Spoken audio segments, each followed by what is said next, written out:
made it to Dallas to help out with USS Strongman Nationals 2023. I missed the setup, the initial setup, by a couple of hours, but I was able to help set up the loading area. Just got done with dinner. I'm walking around the hotel, letting my food settle. I'm going to be on lane 4 tomorrow, helping spot and load for the heavyweights. Honestly, don't know how much I'm going to be able to film tomorrow. Don't really know the pace of this thing. I've never been to a nationals level competition before, but I'm gonna film what I can. We got 2 people from Atlas competing, so I'm gonna do my best to film as much of them as possible.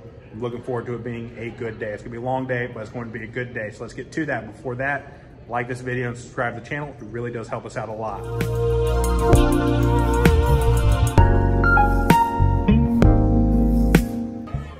First up, we have Andrew Perkins on the lever ladder deadlift. Now, the amount of weight that is on the end is pretty irrelevant because the way the lever ladder deadlift works is as you move further back on the implement, due to the way mechanical advantage works, it gets heavier and heavier. Supposedly, at the final pin, it was somewhere in the 6s. Not sure if that's actually the case, though, because there's a lot of factors involved. Height can play a factor. The angle of the pull can play a factor. There's just too many things to consider. Next up, we have Colt on the lever ladder deadlift. I was on Colt's lane all day, so it was perfect. Like, Colt was in my lane, and then Andrew was right next to my lane, so I was able to keep an eye on both of them. It was the perfect spot for me to be. And Colt did very well on this event when we did it at Louisiana's Strongest. I expected him to pull every position, but when he got to this back position, he just was not able to get a good pull out of it. And the reason why is because you weren't able to use straps on this event. It was just barehanded grip, and grip isn't exactly Colt's strongest suit. Had he been able to use straps, this would have gone up without any kind of problem from Colt. But it is what it is. Gives it one more good try. All right, next we have Andrew on the overhead, and this was 265 if I remember right. I'm sorry, 275. He had hit a little bit less than this in training and thought he was going to be able to get at least 1 rep at the show. But the problem is you don't really get a good warm-up at Nationals. Everybody's cycling through a few rounds on the implement, but when there's 60 people in line, you get really cold in that 45 minutes it takes for you to actually get up there and do your attempt.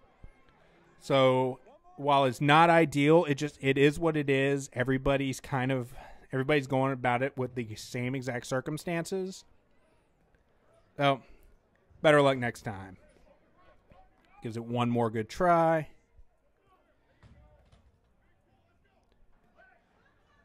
And next up was Colt. This was 300 pounds. So either 300 or 325. I'm not sure which. I don't know how much that axle weighs. But I do know that the heavyweights and the super heavyweights were all using the same exact weight. So you got 1 rep. Here he goes for a second one.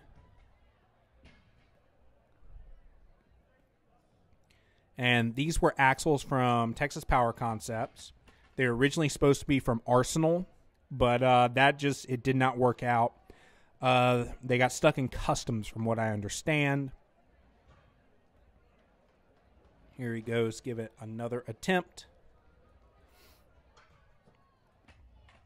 And these axles were really, really smooth. Next up, we have the 13-inch deadlift. This was 650. Very, very good event for Andrew.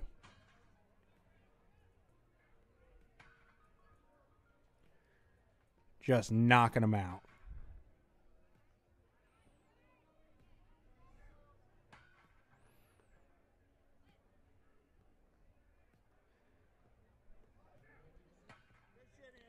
Got time to get a couple of more.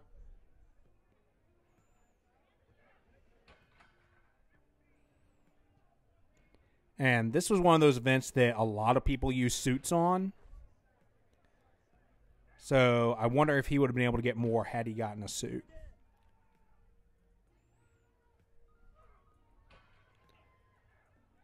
And that was it for Andrew.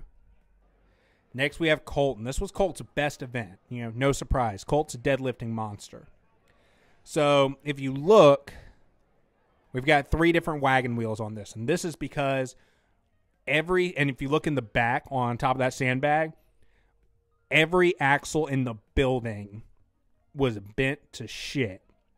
We were able to find an axle in the warm-up area that was in pretty good shape, and we replaced some of the 45s with more of the wagon wheels just to help disperse the weight a little bit, and it really did help a lot. So Colt needed 7 reps to win this event, and he wound up getting 9 reps out of it. I've only heard Colt audibly yell 4 times since I've met him. 2 of those times were during this set. Very proud of how Colt did during this event.